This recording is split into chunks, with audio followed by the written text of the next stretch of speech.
All righty. Hello, families. I'll let y'all get settled and then we'll get started.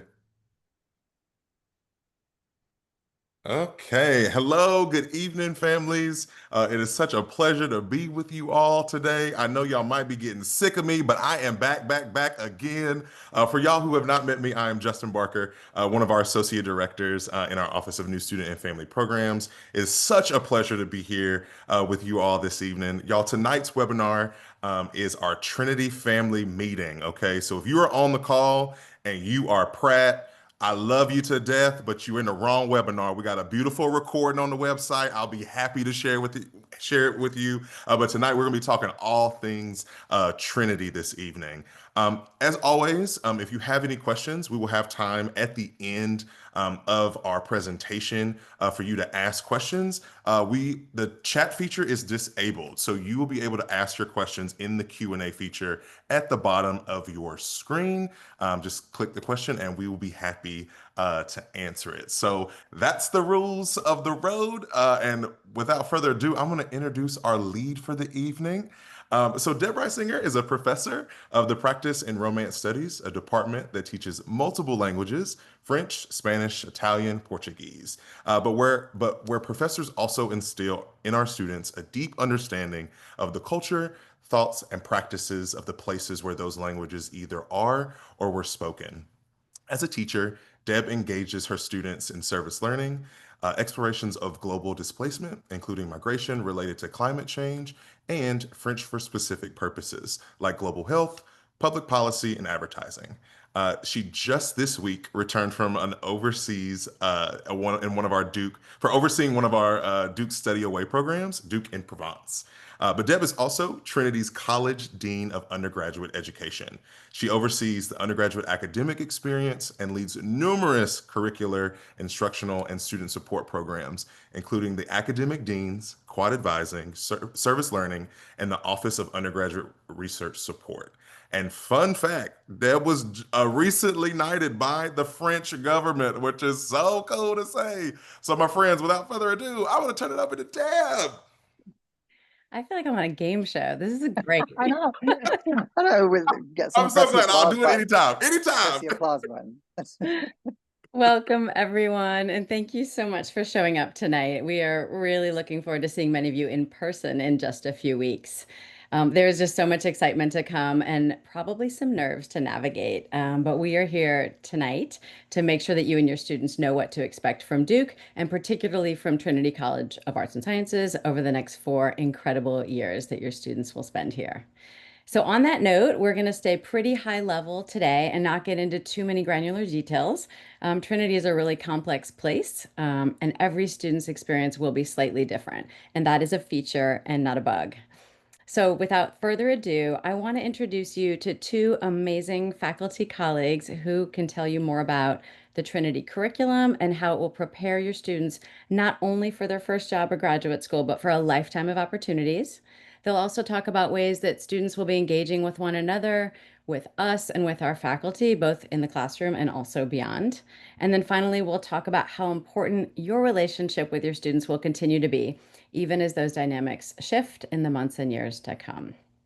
So let me go ahead and introduce Greg Salmonez Larkin. He is a professor of psychology and neuroscience and director of graduate studies for cognitive neuroscience. He directs a research lab that studies motivation and learning across the lifespan, where he provides outstanding training and mentoring to both graduate and undergraduate students.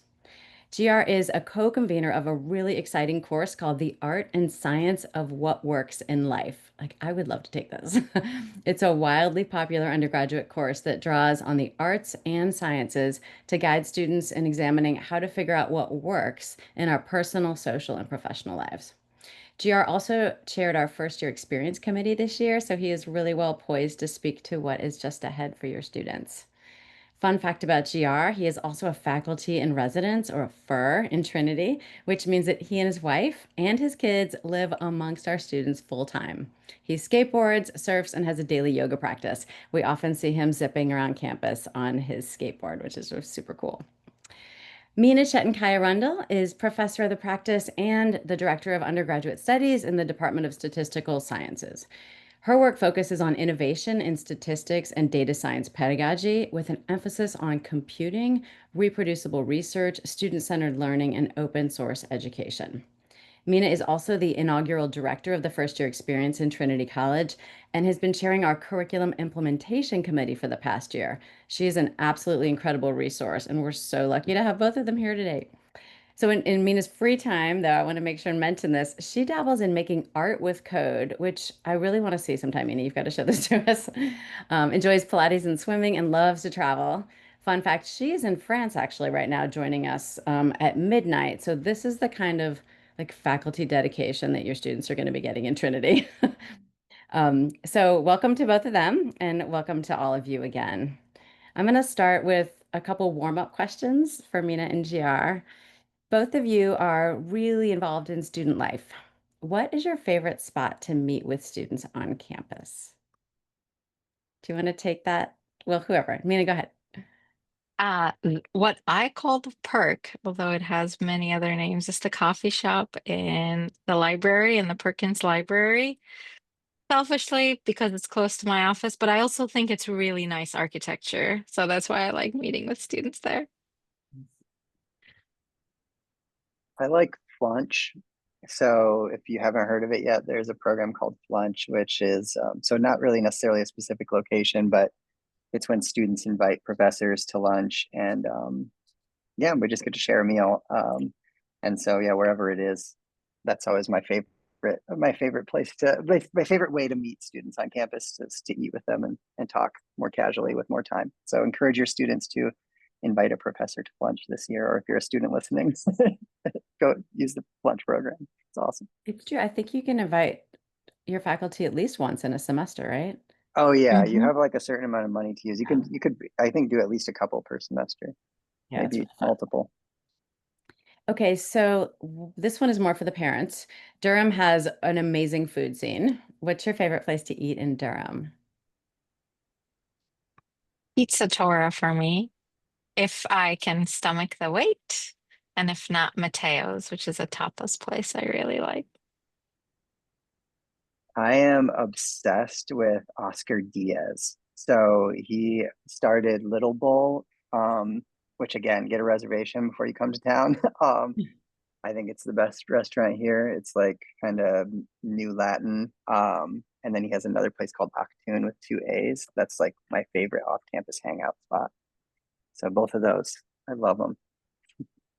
Okay, I secretly asked GR this because he's always got his pulse on the new restaurant scene. So now I have two new places to go. Thank you. I'm going to plug Yeah. Bain Rouge just because I always run into students there. It's a great little French bistro and a really nice place for brunch. All right, so let's kick it off with some more serious things. I'm going to ask the first question to Mina, and to start with some grounding in the academic experience. What would you say are the most important qualities of how we educate our undergraduates in Trinity? I think I've the best way perhaps to answer this is sort of highlighting the core values of the new curriculum, which is going into effect this fall. It's building connections, cultivating curiosity, and encouraging humility. These sort of form the foundation of the curriculum from the first year experiences, like either constellations or focus, to disciplinary breadth or gateway courses. And the idea is that we want all of our students to engage in multiple perspectives, and sort of take the opportunity and the opportunities provided at Duke to be able to do that. And even though these are identified in the new curriculum and there is something new in place, I should also say that some of this stuff also has been at Duke. I want to say forever. I've been at Duke for 14 years. I think it predates me, but for sure, interdisciplinary education, engaged scholarship through programs like Bass Connections, Service Learning, Duke Engage have been around for some time. Faculty student collaboration is key. Students engage in research early on, and research takes many, many forms from, course projects to things that happen outside of the classroom, to multi-year engagements with a faculty member or with a lab. But perhaps to be more concrete on the how, I would say the most important thing to underscore is that Duke students are viewed as individuals. And I want to say this as someone who teaches really large courses lately. I have over 300 students this coming fall. And unfortunately, perhaps I don't necessarily get to learn every single student's name in that course. There is a lot of them, but any student, like, despite that, and despite it being a large classroom, small group learning happens in the classroom. So that is not a feature of the class size, but of the pedagogy. And I don't know of a single large class at Duke that doesn't have some sort of like small group learning happening in the classroom.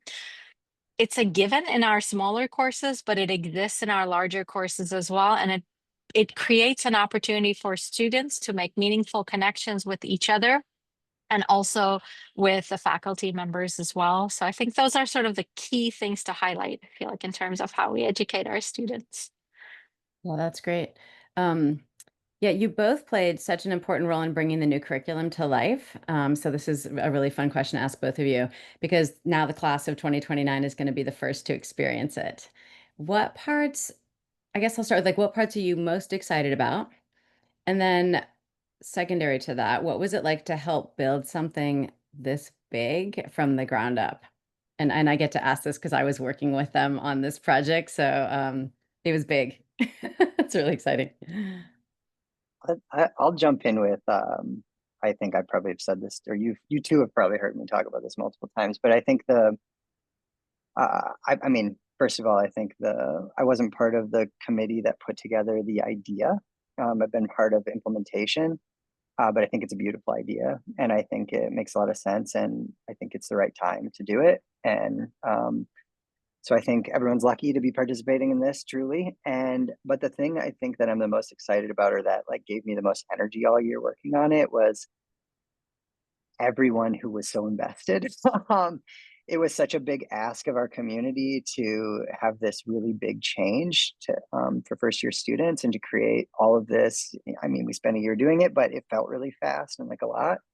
And just to see, a couple hundred faculty members and staff members across campus just jump right in, and so enthusiastically, people who didn't know each other.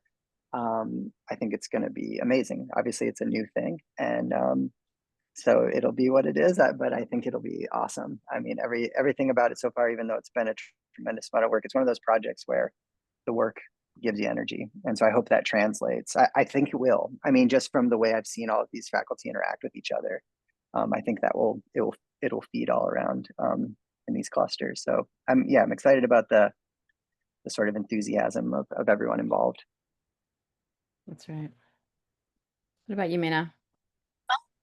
So I think there are some obvious answers here. I'm really excited about the constellations. As GR said, it was a big lift to build these up, and just seeing students place themselves into the courses today, and it feels like things have gone smoothly. That has been so really exciting, and I can't wait for the student experience and the feedback and the faculty experience, and see how we sort of build on this idea over the next few years. We have quote unquote implemented this curriculum, but even the committees are in place for at least another, like, we know that we're going to be adjusting as we learn from the students and their experiences. I'm very much looking forward to them.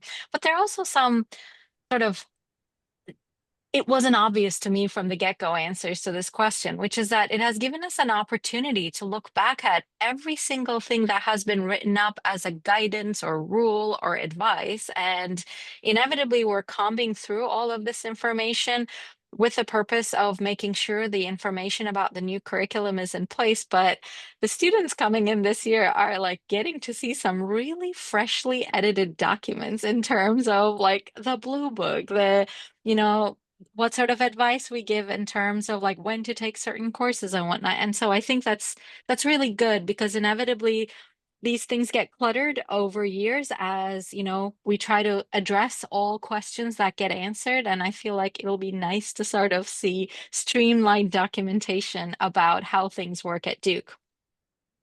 Yeah, streamline is the word I would say as well. Like it's going to be more clear, I think, for students. And then when you were talking about the values too, GR echoed this as well. Like we are all coming at this with the curricular values, right? Humility, connection, right? We know that it's going to be a really exciting experience, and folks just signed up and got really excited about this. So it's interesting to think about trying to instill values in our students and also in our own community at the same time. There's something really beautiful about that, parallel process, which is really great. Um, the new curriculum is anchored in a lot of evidence. Mina and I were both on that curriculum committee that met for 2 years, trying to figure out what we wanted our students to experience in the 4 years that they would be here. And we did a lot of research and collected experiences from Duke and also from our peer universities across the country. So I'm curious about some of the things that you and your colleagues have learned about what students need to navigate their studies, their careers, and even the world today. Like what kind of findings did you come across as you were doing this work? I'll try to answer. So I think that one of the things that we learned throughout this process of building the new curriculum is that in addition to, obviously deep disciplinary expertise, students need intellectual agility, a strong sense of purpose, and the ability to collaborate across disciplines. And I think something that's difficult but important to sort of like impart is that students need guidance in navigating uncertainty. And I don't say that lightly as a statistician. It is the case, whether it's in research, career paths, or social issues. So a lot of what this curriculum has been built on and what we're sort of working towards is to cultivate curiosity, resilience, and humility in our classrooms. And I'm excited to see this go into effect. For some experiences, this will be whole new, and for others, it will be continuing to do what we do, but perhaps sort of acknowledging these features about them and communicating to our students explicitly about them as well. That's right. Jared, do you have anything to add? I mean, this is partly your research in the course that you teach as well. Yeah, I mean, not really specific to this particular version of the curriculum, but I think just in general in the Duke environment. I mean, I've been a lot of, not to just like talk about how lovely it is here, but I'm here for a reason and I stay here for a reason. And I had an opportunity to leave last year and was recruited very heavily. And I think just speaking back to the values that were mentioned, just like, I mean, I think this is one of the most intellectually humble places I've been, full of geniuses. And so I don't know. I was excited when I saw the first, because I wasn't on the committee, but when the proposal was presented to us and it starts with these values, like, wow, this is what we need. This is what young people need right now. This is what I need as an adult in this world. So yeah, I think it's just grounded really well, and I think it's been lovely also to see the past year just how it wasn't like the values are like a marketing scheme or something like that. It's truly been, everything goes back to that. And so that's been really lovely, I think. Yeah. So one of our goals at Duke is to provide more opportunities for intellectual exploration outside of the time spent in class. And you can see that that's built into the first year experience. How would you say we're engaging students differently now than we did in the past? And why does that matter? And GR, you want to start with this? Sure. I mean, yeah, I don't know. So I don't know. It's hard for me to answer the like what has changed so much. So I've been a professor for 12 years now. But I mean, I think in terms of how are we engaging students outside of the classroom. So just one very specific example, I run a research lab. So a lot of the faculty here are kind of split between research and teaching, and I think some people think like, oh, I was probably hired here because of my science, and I love teaching way more. I love my research obviously, but I really really really love teaching. And but I think research is definitely the most obvious way that I engage with students outside of the classroom in a formal scholarly way. I do live, I mean, I'm in Trinity dorm right now, which is where I live. So I also interact with students very informally, but yeah, there's an incredible number of research opportunities here. And I answered this question in the Q&A. Someone was asking about, just because it's relevant to this comment, about like how will all sort of funding changes and staff changes and all these things affect research opportunities for students. And I just answered there from my own perspective, in my own research lab. we're still growing.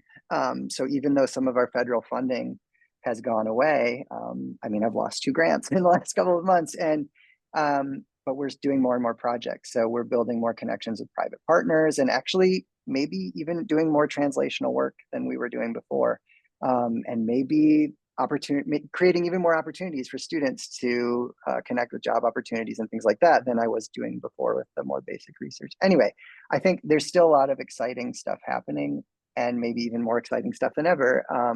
And so there's just so many ways for students to get engaged with something here. It's just research is probably the one that I'm the most involved in. Mhm. Since you mentioned where you live and you gave us a very quick view of your home, could you talk Oh about yeah, what it's like to live with students and what is it like for them to have like kind of a parent in the house or I don't know, a faculty member, however you call it? yeah. I don't know what we are. I mean, like in terms of the parent thing, I think we're something sort of in between. So I don't know if you've all been given this pitch, but basically all of the first year dorms, or almost all of them, have an apartment in where there's a faculty member who lives, and there are a couple of dorms that don't have an apartment, and there's a faculty in residence in the building next door who also hosts events for that community. So every first year we'll have a faculty in residence of some sort. So yes, I live here with my partner and our 3 kids, who are 12, 10, and 7, and they all run crazy through the halls and everything. And so we started doing the faculty in residence thing when we thought COVID was over, because I always felt so trapped at home. I was like, I want to do something crazy. And so like I think the social isolation of it drew us in, but I'd also just seen other faculty have a great time. And it the biggest takeaway for me is it's just helped me really see students in a way I never did before. So, the way I also, like Mina, I teach pretty large classes, like around 100, and I see students and I get to know, a subset of them pretty well. But students tell you things differently when you're at home, when they're in your kitchen, and yeah, and so I think that's just been a real privilege, and it's actually, I think, made me teach differently too. So I think, it's not. Uh, I'm not their disciplinarian, by the way. I'm not going to be telling them what to do or not to do. That's actually not my job at all. What we're here for is to be a sort of grown up resource to them. And students will come and talk to us about all kinds of things, like, oh, I think some students were cheating in my class. I don't know what to do about it. I'm overwhelmed with this or that. I don't know what to do about it. Or I'm trying to learn about this marketing thing and I don't know where to start. And I might not either, but I know who they should talk to. So we're kind of like a resource hub for all sorts of things. And there's a lot of people like me that aren't faculty in residence too, by the way. So a lot of resources. Yeah, that's such a great example of when you said that students show up differently when you're not in the classroom. I did Yeah, just get back from a study abroad experience, so I spent a month with 9 students. So you all teach very large classes, and mine are not large at all. And it's a great privilege to spend time with them. And even a course with 9 students, when you take them out to dinner and you take them kayaking and you take them, what else, whatever we did to the museum, walking around town. Yeah, it's just this amazing opportunity to mentor and to befriend and to help them understand their own agency in the world. Like it's just such a great experience. And there's so many of those. Like you mentioned research, faculty and residence, there's study abroad opportunities. What else am I forgetting? Duke Engage. there's a ton of clubs. Oh, the clubs. So lots of student run clubs. Yeah, I mean, all kinds of certificate program. I mean, there's so many. Yeah, you said Yeah. vast connections. I think, like, yeah, so many Yeah. things. Yeah, so many ways to. I think what I want to drill into here is just that faculty are not just people that you run into 3 days a week in your class that meets, at 10:50 in the morning or something. You will see Yeah. them often. We are a part of your life here, which is really exciting, and that's why we're here at Duke. Um, okay, so my final question, I guess, is about how the family members on this call can stay engaged with their students' Trinity experience, especially now that they won't be under the same roof anymore. And I don't know if many of you here, if this is your first kid leaving or your whatever 10th or whatever the experience is. I went through this last year. It is not an easy transition for parents sometimes and for caregivers. And we know that you care deeply about your students and their experience. And one of the best things about this moment in history is that our kids are much more connected with us than in previous generations. But it can also be called Velcro. So we feel certain that many of you and most of you will hear about a lot from your students. You will hear about everything from them, especially the concerns that they have. And that's good. That's a signal that you have a strong relationship with them. Um, and we really want to impart to you that it is okay to let go. We've got your kids. They'll be fine. Nearly everybody who starts at 2 graduates, has no trouble completing our curricular requirements, and they can find a way to study abroad, to do the clubs, to work on research, to do Duke Engage, and so on. Your students might not always get their first choice. That's part of the humility of being in an amazing place with a lot of bright kids.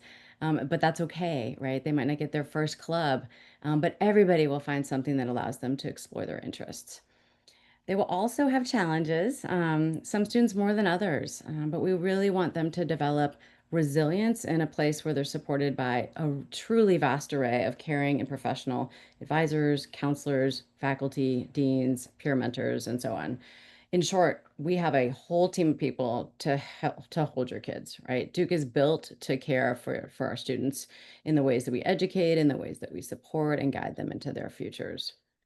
So maybe I've mentioned a whole bunch of people already, but Mina and GR, who are the folks that will be really looking out for students? Like, where do they go? How would you describe that in more detail maybe than I did? Um, One starting point is their dean. That is a sort of a good first resource for a lot of questions, but also in their first year, depending on which first year experience they're in, the directors associated with those programs, either Constellations or Focus, would be good people to go to as well. And I just want to also mention that faculty, that their course faculty can be an incredible resource.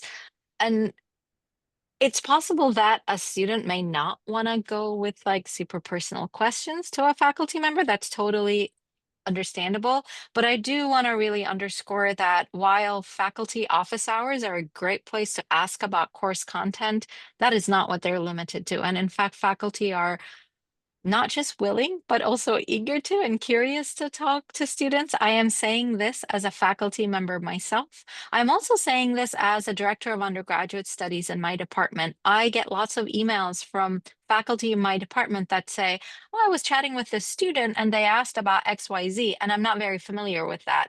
Where do I direct them?" So faculty will follow up with them with these questions, or sometimes concerns, whatever it may be. So these conversations don't just die in that office. They are quite willing to follow up. So I would encourage you to encourage your kids to be speaking to their faculty as well. And office hours is such an incredible, and to be perfectly honest, I think underutilized on average resource at the university, that that is certainly a um, and something I would recommend all students sort of use. If I had a penny for every time I was asked, is there tutoring available when a student hasn't been to office hours yet, I'd be very rich right now. That's so true. We also have a whole array of folks in student affairs. We've got counseling and psychological services. We've got the ARC, which is Academic Resource Center for students who do want to seek tutoring or a peer tutor even. There's just so much for students here. And so one of the things we would like is when your kids come to you and express concerns about their classes, their requirements, their housing arrangements, we would love for you to suspend the inclination to act. And it's really hard as a parent to do that sometimes. But like ask who they've talked about this issue with. Like, have they made use of all of the resources?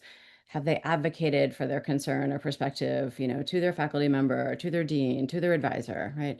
Our job is really to educate the whole student, and that includes them learning how to develop agency and how to engage with each other and the vast amount of resources that we have here to support them. That's central to their growth and probably just as important as the curriculum in many ways. So I guess is before we open it to questions, I'd like to ask both of you, what is one final piece of advice you'd give to the parents and the family members on the call today? And that could be advice that you want them to tell their students, or that could be advice for the parents themselves.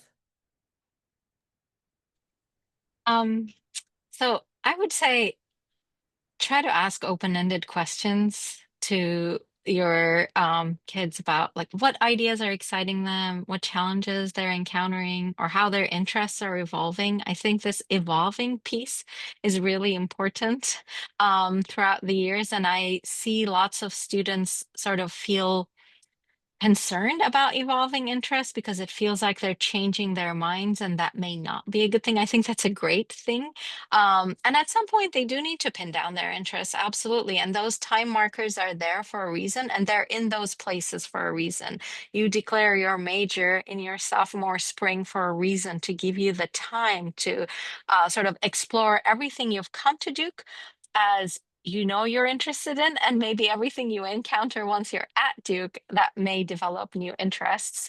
Um, and I think that one of the big challenges I see students encounter, and I think I myself would encounter if I was a student here, is that the number of opportunities of things you can do outside of the classroom are, I don't know, near unlimited. And that's a great thing about Duke. Some of these are intellectual, some of them are, you know, student groups about like sort of common interests with students. And all of these are great things to engage in.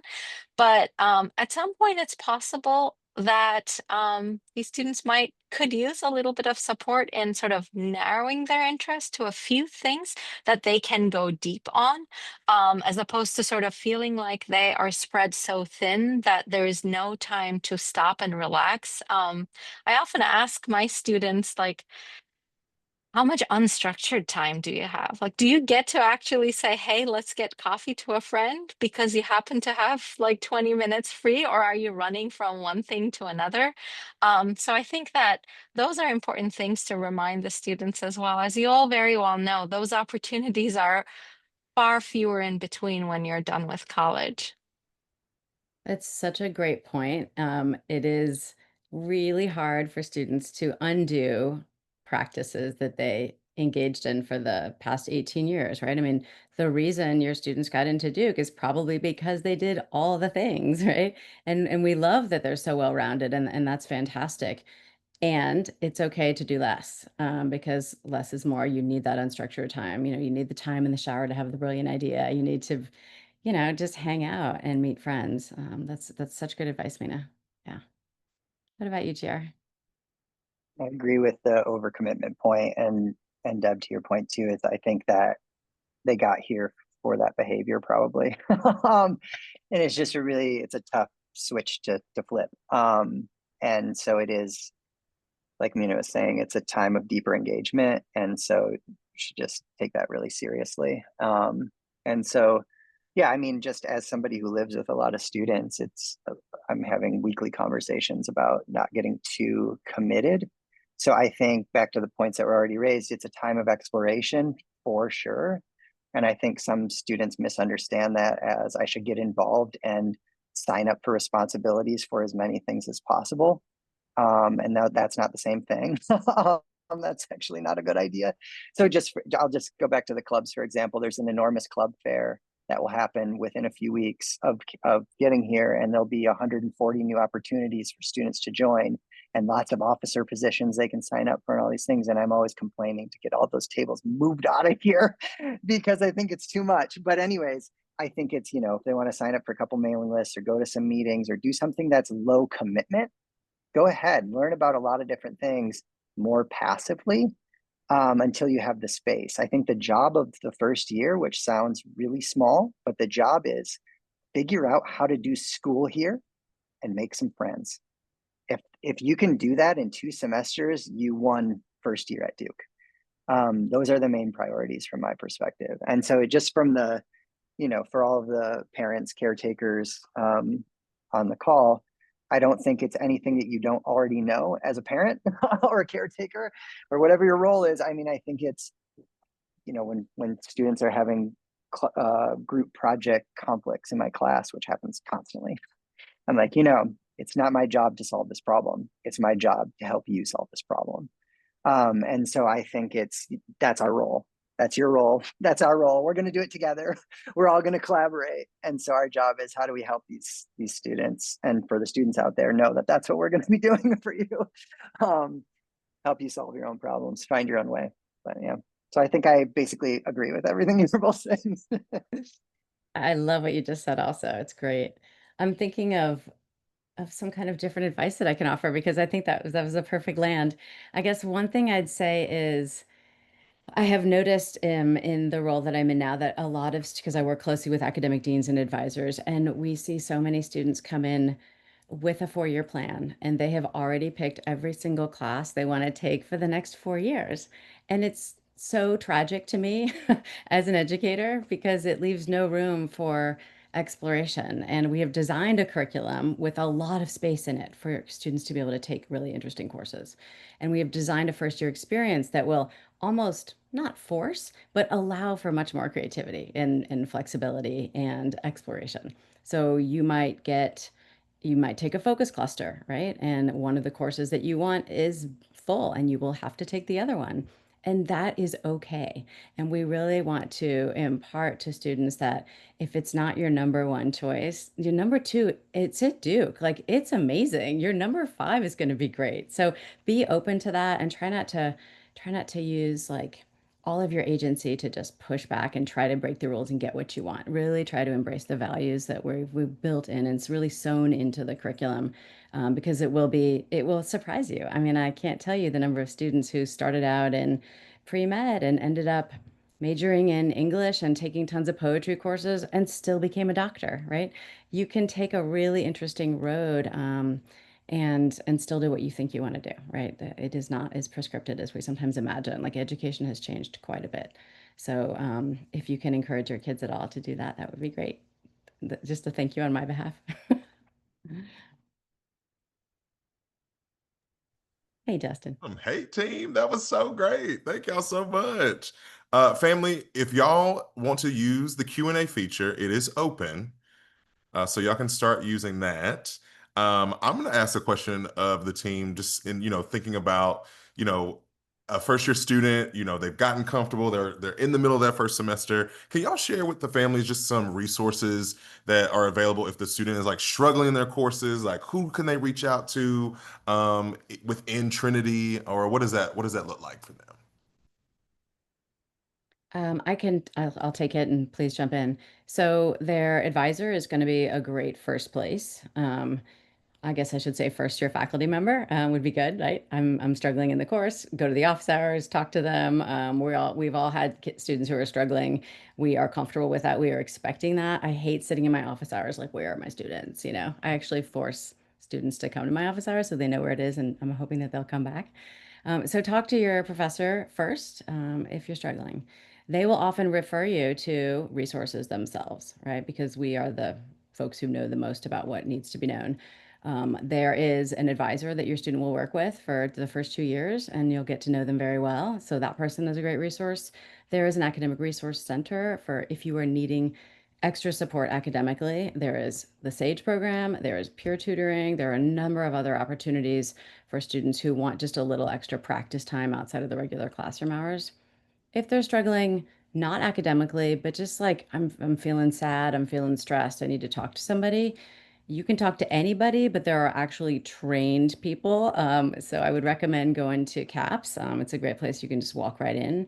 We also have Duke Reach and Do Well. There's a number of resources through Student Affairs that are here to support our students. Yeah, that's perfect. Just a little shout out to the wellness piece. We did a webinar on wellness a few weeks ago, so y'all can always check that out if you want to know how to support your student in that way. There's a wealth of Duke knowledge and Duke experience on this call. I'm curious, a little fun question. What has been like a favorite Duke tradition that you all have experienced and share with your students? A quick one that is, which I didn't experience until I was a faculty in residence. I don't think it's a universal faculty experience, but when I became a faculty in residence, and like I said, I moved in with my kids, the first week of orientation, experiential orientation it's an intense week. And I actually think it's one of the best things we do for first years because it's so busy and so intense. It's almost like a warm up because there's no accountability, there's no grades, but you're just like, you have so much to do. And then it just gets you kind of like all amped up and ready to go for when it starts to count.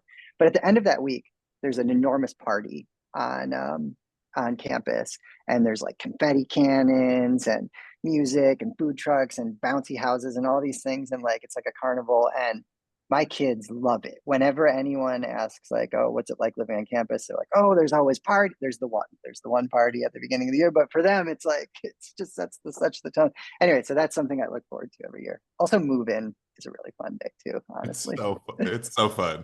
We were doing some we're having some walk-through conversations today, and it got me so excited. So can't wait for everybody to get to campus. Any other traditions? I mean, sports at Duke are huge. Of course. And I'm not talking about basketball because I can't get tickets. So I mean going to like women's soccer games and going to see we've got a phenomenal softball team. We've got apparently a great football team. I hear it's getting better and better. But I like the smaller sports. And it's really fun to run into students at a game at 7 o'clock at night when they're hanging out with their friends. You just see them in a really different environment. So we are a work hard, play hard kind of a school. I think that still stands. And our kids are really active. So it's super fun to participate in this.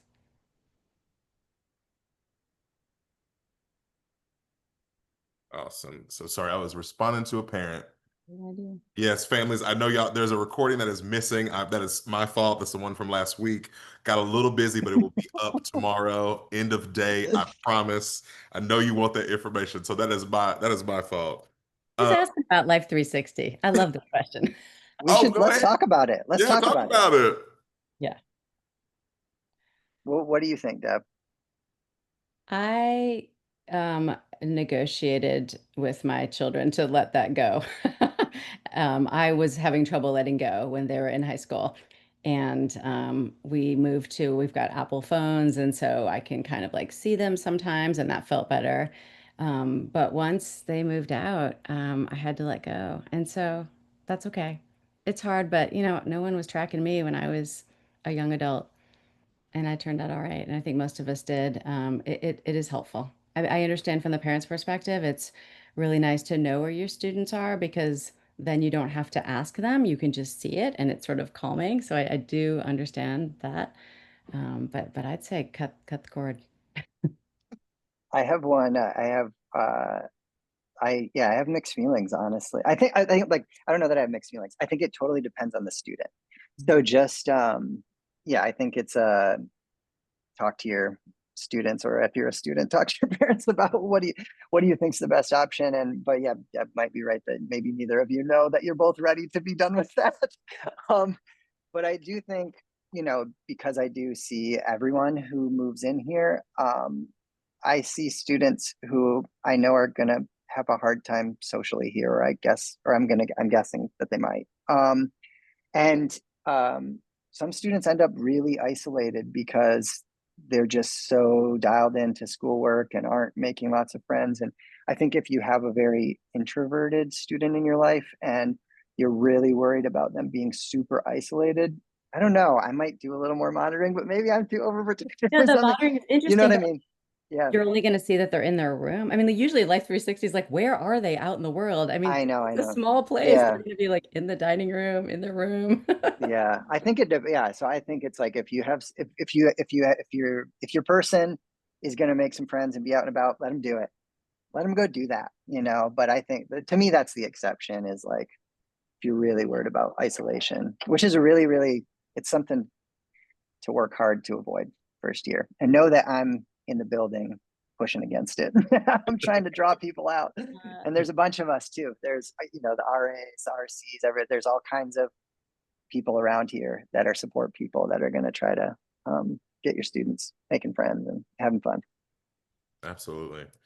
There's an interesting one in the Q&A right now of the reason for the change of curriculum. What are the key differences in the new curriculum compared to the old? I'm also curious about this myself. I want to know all the goodies. Mina, do you want to take it? You're like chairing the committee. Yeah, yeah. So the previous curriculum was Curriculum 2000. It's now been 25 years since then.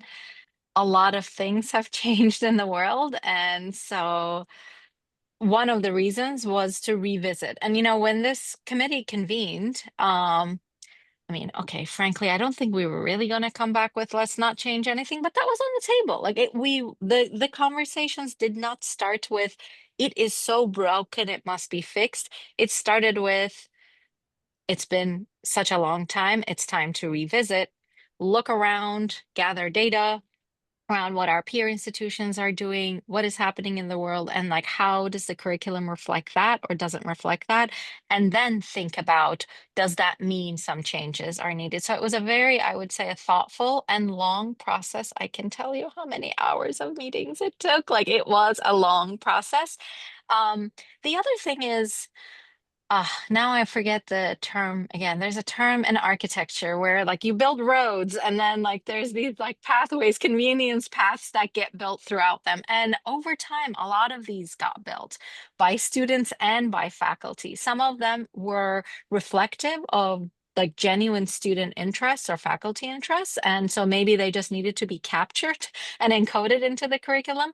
And some of them were shortcuts that we didn't intend for students to be taking in order to be able to sort of achieve what we promised Duke is going to deliver to them.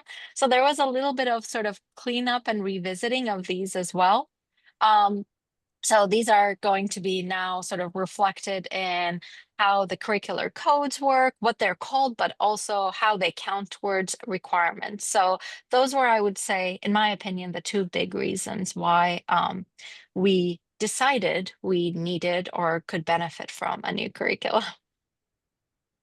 And I think if we think about the distinctions between the old one, Curriculum 2000, and the arts and sciences curriculum that we'll be rolling out in just a few weeks, there is a pretty radical simplification of the structure. Like we had a matrix that was actually hard for people to, when we went around asking people about the curriculum, they couldn't even really describe it. It was challenging because it has so many nuts and bolts and pieces. And we thought simplifying it would be a great thing. We know that we are in front of too many choices all day long. We've already alluded to that in this call. And so why not simplify it for students?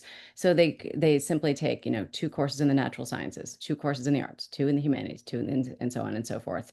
So it's really easy to navigate. The choices are clear and there's a lot of space for students to explore. Beautiful. I'm going to try to ask this question here. On Trinity requirements for the new curriculum, it states that a student should take 2 courses in each 6 distribution categories for a total of 12 required courses. Some of the courses in the creating and engaging with arts are zero point 0.5 credits. Do these courses count as full courses or half of courses? Can y'all Half of debunk Yeah. half 0.5 plus courses? 0.5 is 1. So take 2 of those and that'll make it. Yeah. Perfect. Thank you. So we are wrapping up time, my friends. So I'm going to share our next step slides and our quick survey. So let me share my little desktop here. Here we go. Hope everyone can see that. So y'all, if y'all like this webinar, we have one more coming up. Well, actually 2 more. We have one tomorrow. It's on safety and support in the Duke community. So if you have not registered for it, you can register it at that website below. And then next week, y'all, it's the big one. It's the students and the families. We are coming together. We're going to get you moved in. We're going to hear about orientation. We're all the things. Come join us. It's going to be a big, huge party. Okay. And then, of course, we are trying to get better with every single webinar. If y'all would scan that QR code for me and give us some feedback, we would greatly appreciate it. Also, as always, if you have any questions for us, general questions or questions about this webinar, you can always reach out to familyprograms@duke.edu. So yeah, team, thank y'all so much for getting on this call tonight. We greatly appreciate it. Meaning we know it is midnight, and so the dedication, we appreciate it. So thank y'all so much, families. And if y'all need absolutely anything, we are here and we greatly appreciate it. Thank y'all so much. We'll see y'all soon.